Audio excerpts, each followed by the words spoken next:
Hey everyone, welcome back. So today in this video I am going to show you how you can create social media share menu by the help of HTML, CSS and JavaScript. Alright?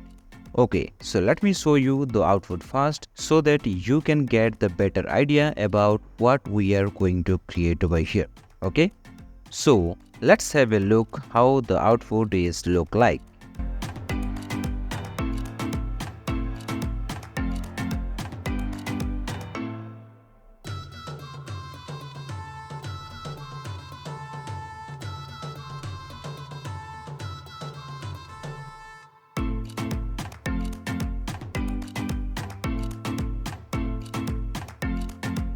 Alright, so here you can see we have a folder called as the social media menu. Okay, if you will open it, you can see three different files.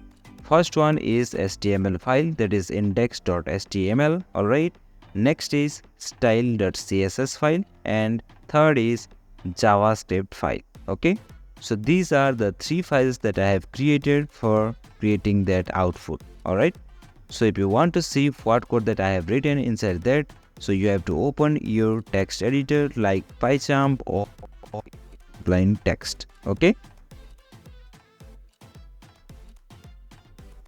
then drag these three files into this Sublime text. Okay, and here you can see this is the HTML file. Alright, this is a CSS file and this is the JavaScript file. So inside this HTML we have written the code, here you can see, and this is the style.css. So we have linked this HTML file along with CSS file by the help of this href style.css. Okay, the next is CSS file and third is JavaScript file. Okay, so these are the code that I have written to create the social media menu. Alright, so to save your time, I'm not going to explain everything step by step over here. But don't worry, I will give the link of this HTML, CSS and JavaScript file in the descriptions below of this video. So from there you can easily download these three files and you can research a little bit more on it to explore new things. Alright, so thanks for watching. Take care. Bye bye.